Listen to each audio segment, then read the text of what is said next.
I'm Lauren Schuler. I work at the FBI in their InfraGard unit, and I'm very honored today to introduce my boss, Mr. John Riggi. He has been working for the FBI for 26 years. He currently serves as the section chief for the Cyber Division Outreach Section, where he leads in the development of mission-critical partnerships with the private sector, which includes InfraGard. Previously, Mr. Riggi served as the Assistant Special Agent in charge for the Washington Field Office's Intelligence Division, leading the ground and air surveillance, language, and undercover support programs. He spent many other years at FBI headquarters in their Counterterrorism Division, Financing Operations Section, and serving 2 years as the Senior FBI Detailee to the CIA Counterterrorism Center. Prior to that, he served 16 years as an agent and a supervisor in the New York field office. I want to especially mention the awards that he's received during his career. He's the recipient of the FBI Director's Award for leading a highly successful classified terrorism financing interdiction program, which was responsible for preventing multiple terrorist attacks in a foreign allies nation. Mr. Riggi is also a recipient of the CIA George H.W. Bush Award for Excellence in Counterterrorism, which is the CIA's highest counterterrorism award for greatly expanding FBI and CIA joint counterterrorism operations and cooperation. It is my pleasure to introduce John Riggi to speak to you this morning. Thank you. Thank you, Lauren, for that introduction. After that, I kind of feel old, I think, is my takeaway. So I want to thank Senator Johnson, of course, Chuck, for all your work here in this group. And my pleasure and honor to be here with so many distinguished guests in what is truly InfraGard in its finest form. Really, citizen volunteers banding together, driven by mutual concern and patriotism, from all walks of life, representing all critical infrastructure sectors, academia, and government, to highlight, address, and contribute expertise to the mitigation of a problem that society, and for that matter, government, cannot fully address or even comprehend on its own.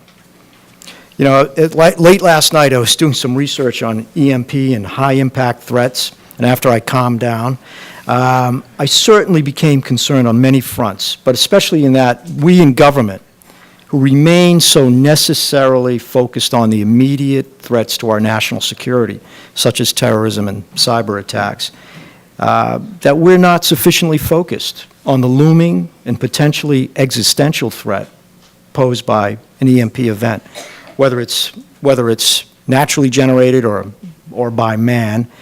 My personal view became clear to me that we in government and society are devoting insufficient resources, both financial and intellectual, to this issue. The good news is that you're helping fill that void, and your collective efforts are having an impact in creating awareness and moving government forward towards research and preparedness for an EMP event, as demonstrated through yesterday's exercise. It's fantastic. When I saw that agenda of the list of experts that have banded together, again, from all levels of government and private sector to try to help develop a solution, to try to become prepared for such an event. There's no doubt in my mind that your collective efforts assisted in the passage of the House bill just this past Monday, H.R. 3410, as the Senator referenced, which will require DHS to include the threat of EMP events in their national planning scenarios and to conduct a public education campaign about the threat of EMP events and authorize research into its prevention and mitigation. High-impact threats are clearly uncomfortable and difficult to deal with at times, and at times require a level of confidentiality and non-disclosure agreements that InfraGard inherently is well positioned to handle better than general public dialogue. Mr. Manto called this problem pre-traumatic stress syndrome or disaster or bad news avoidance complex. And I know that you'll have a panel discussion on that immediately following. The concern of panicking the public or releasing sensitive information has been in the news a lot this past year, ranging from the emergency U.S. Senate hearings or the disclosure of other cyber vulnerabilities in the grid that showed us how an attack on just 9 control substations could take down the entire U.S. grid. So, but that has to be balanced, right? In any public discussion, low probability but high consequence threats to the grid, especially when that discussion evolves around how much resources should be devoted to that problem. So, but then I even question low probability of the grid coming down, whether it's EMP or some other significant event. So I think many of you probably became aware recently of DHS's bulletin about the black energy malware that was discovered in industrial control systems. So they published a bulletin just this past October and identified a sophisticated malware campaign that's compromised numerous industrial control systems using a variant of the black energy malware. Previously had publicly been associated with the Russian government. Again, that's, I'm not saying that from the FBI perspective, I'm just saying that's in the public realm. Analysis indicates that this campaign had been ongoing since 2011. Multiple companies that had been working with ICS CERT have identified the malware in their systems. So very, very concerning. So this EMP group, I understand, addresses all manners of threats that could have catastrophic long-term threat to our infrastructure. So as the Senator referenced, the EMP Commission in 2008, within the 12 months of a nationwide blackout, 90% of the population would perish. Starvation, disease, and societal breakdown. So again, the fact that you're there bringing awareness to this tremendously important issue, I think not only benefits that cause, but benefits society in general. So had this information been shared in a sensitive but unclassified environment through InfraGard, it might have been managed without going to the public domain prematurely. This is also similar to issues that we're facing right now in the cholera outbreak and the hesitancy of many to simply shelter in place regarding improvised nuclear device detonation scenarios such as dirty bombs. But again, you're bringing a lot of this into the public realm. So addressing these high-impact threats can motivate the country to be better prepared and locally resilient than they are now, since most don't bother to be resilient, expecting that others would come to their rescue, as Mr. Manto mentioned. But if everybody needs rescue, then there's no one left, right, to rescue us individually. But by focusing on these high-impact events that could impact the entire country for more than a month, it becomes pretty evident that we all need to do more with our own resources locally and to avoid those devastating, vicious attacks. So the EMP SIG organized federal, state, local government, and private sector to work on these issues otherwise left untouched in a way that can foster more citizen community engagement than otherwise possible. It's evidenced by your work with the National Defense University in 2011 and your ongoing work with the National Guard and the National Governors Association. Tremendous. The EMP SIG and InfraGard are attracting some top national level talent in each of the critical infrastructure areas and volunteer services to the local communities across the country. Local InfraGard chapters are banding with the National InfraGard Membership Board. Working groups across sectors are overlapping through its liaison panels and other working groups.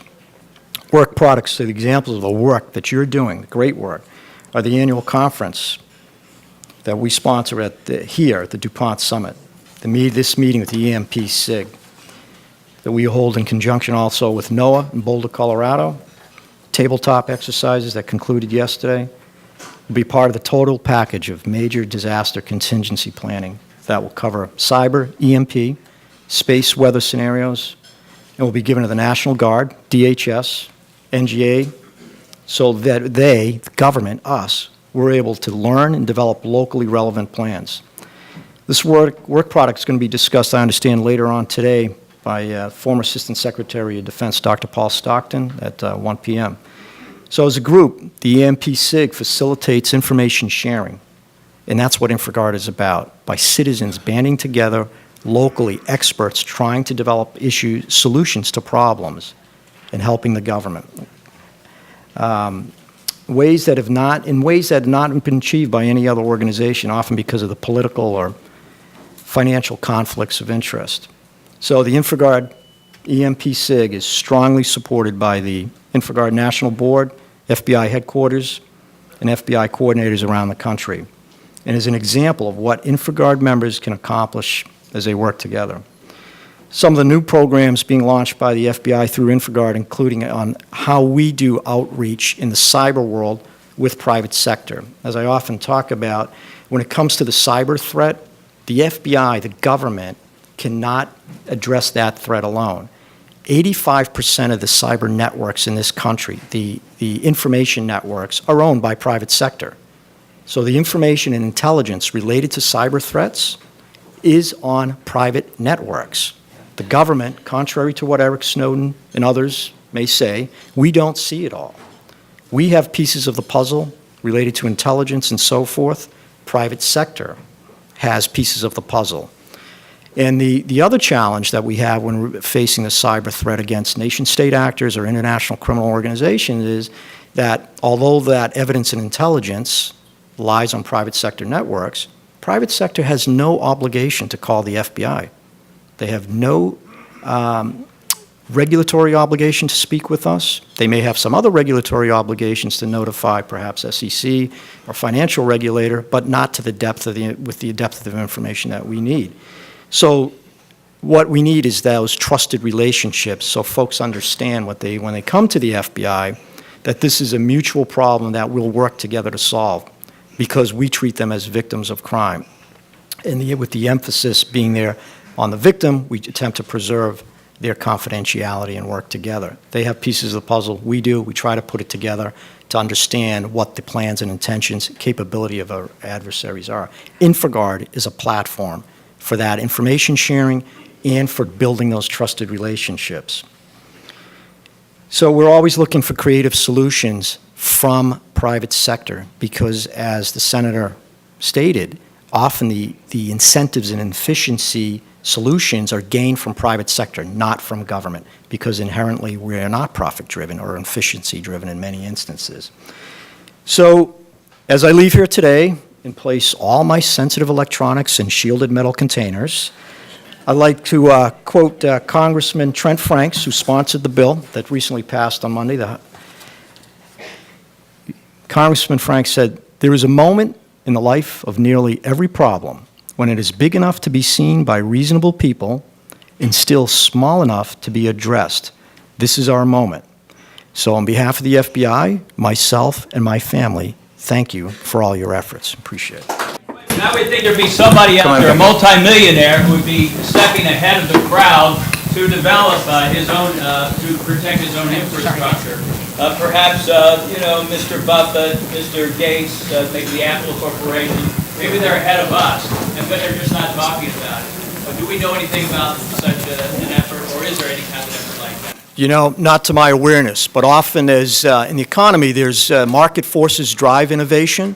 So I think when there is this particular problem faced by the country and economy, again, entrepreneurship will probably help fill that void. But I'm not aware of any specific program such as that. I would like to take a crack at that question, too. What I'd love to do is have the FBI, yourself, and myself form a team to go to Bill Gates, Apple C-Suite, and a couple of others, and we will have a meeting of the minds and encourage them to be part of InfraGard so we can share the information that they themselves might not have, yet certainly need. How's that? Thank you. Okay, great question. Thank you very much.